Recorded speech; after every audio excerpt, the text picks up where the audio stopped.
The most populous parts of the borough of Pendle lie in a valley between the western slopes of the main Pennine Range and outlying hills, of which the most impressive is Pendle, which rises to some 1,800 feet and separates us from the lower lying Ribble Valley to the west. This situation results in an annual rainfall of up to 5 feet, so our water supplies aren't a problem. Until the beginning of the 19th century, most people got all their water from springs, usually feeding troughs like this.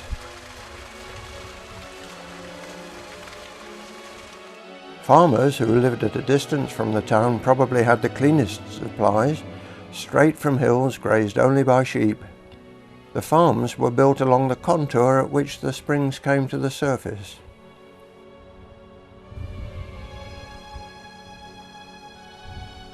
As the population increased, the town supplies became inadequate and unhealthier.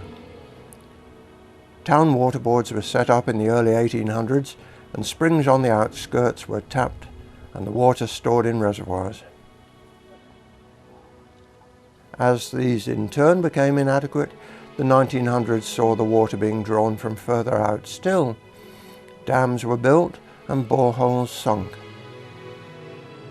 At Wycoller, a plan in 1896 to dam this beck a couple of hundred yards upstream from here fortunately proved too costly, and a borehole 425 feet deep was sunk instead.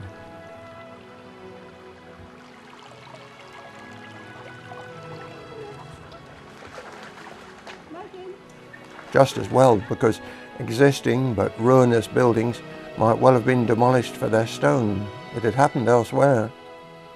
Now, Wycoller Hall is famous round the world as Ferndean Manor in Jane Eyre. Because the modern reservoirs collect water from high, peaty moorland, contamination is minimal, but there is a high level of organic matter. The water treatment works at Corn Close is the most modern in the borough. Jim Davis is in charge here. These are the flocculators and flotation units. The purpose of these are to remove the solids from the raw water.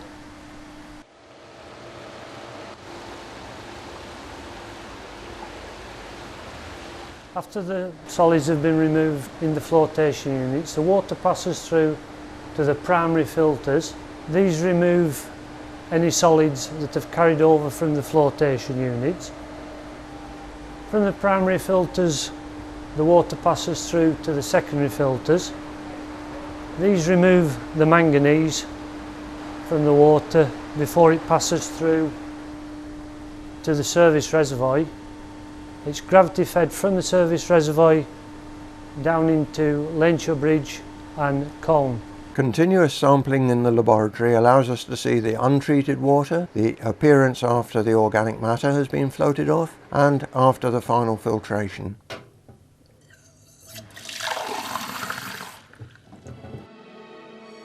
So we can be certain that the water coming out of our taps is safe to drink. And because the treatment is so thorough, it's quite all right to allow angling on the man-made lakes. In 2001, this reservoir at Coldwell had been drained for essential maintenance work. It's surprisingly deep.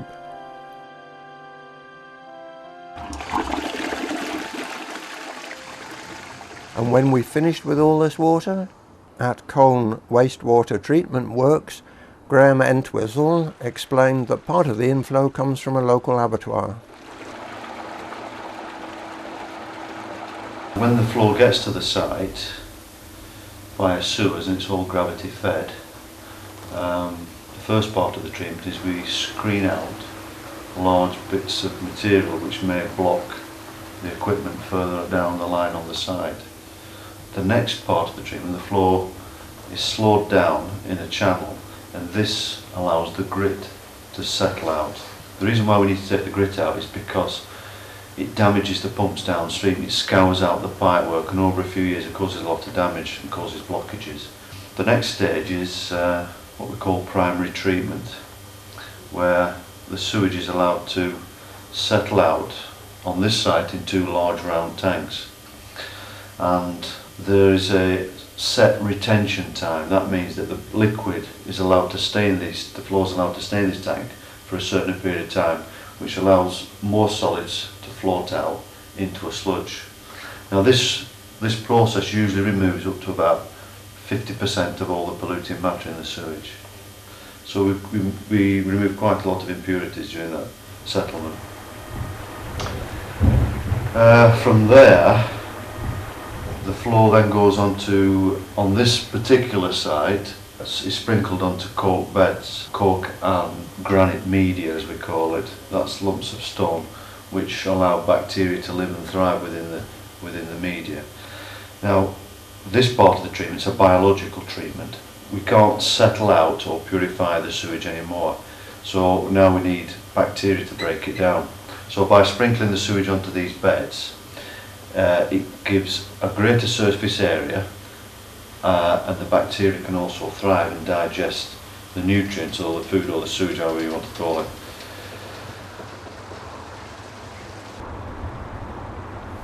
When it comes through the bed, it then goes to a final settlement stage. This settles out all the inorganic material, the stuff that the bacteria can't feed on. This inorganic material settles out very easily because it's a massive colony of bacteria.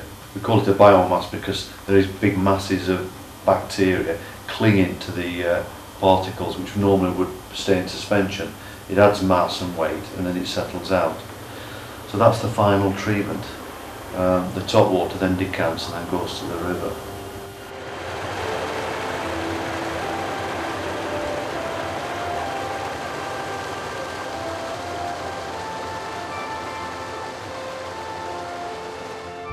Nearer the valley floor, several small streams were dammed to feed the Leeds and Liverpool Canal at its highest point. Tons of water drain from the locks every time a barge passes through.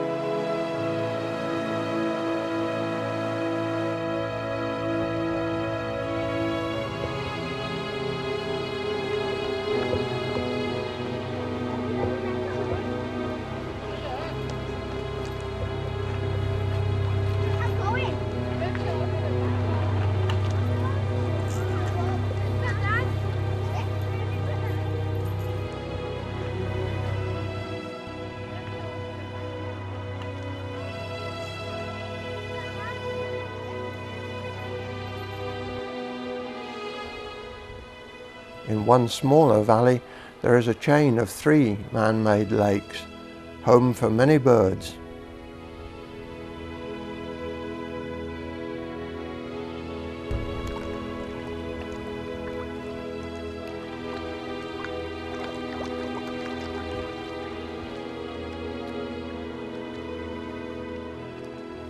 And the largest of Berwains to a sailing club.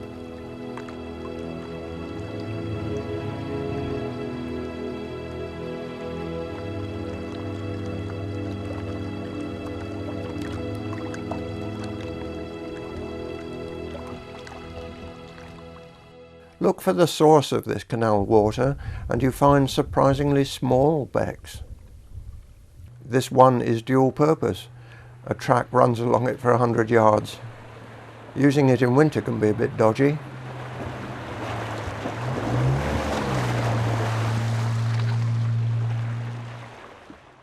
Another of the canal reservoirs is, according to the map, fed from something called Lister's Well. But in June 2000, the only stream we could find was bone dry.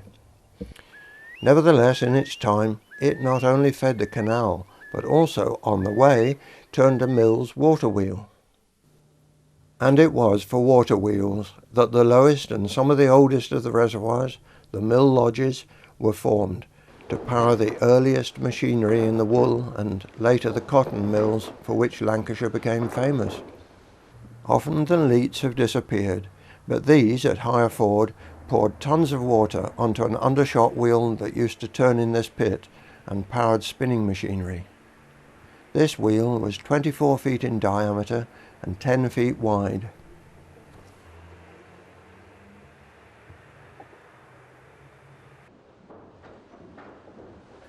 At Helmshire Industrial Museum, you get some idea of the power of these wheels.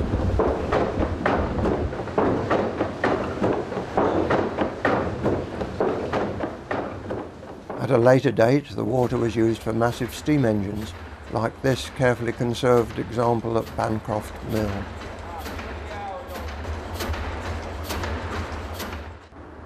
The Leats may have gone, but the dams and lodges remain as a valuable leisure resource. At Barrowford, the weir, lowered after serious flooding some years back, was the point at which the river was partially dammed to supply another mill. The mill is no more, but this peaceful park pool remains to remind us. So, after we've collected it, fished from it, purified it, drunk it, washed in it, flushed it down the drains and cleaned it up again, or swum in it, paddled in it, sailed and boated on it, and enjoyed its wildlife, and most of all, been thankful for it, we let it go downstream towards Burnley and eventually to the Ribble estuary and the Irish Sea.